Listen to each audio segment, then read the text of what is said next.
Probably should have been recording some of this earlier, but I was so focused on getting the thing done that I was just not thinking about that.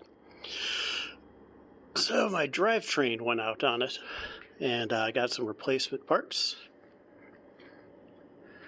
Changing up there, angling down. I was up on the ladder quite a bit. My legs are not happy with me. It's about 25 degrees here where I'm at, and I'm about ready to move on to the next step, which is to put it back up and do a test run. So we'll see what happens with that.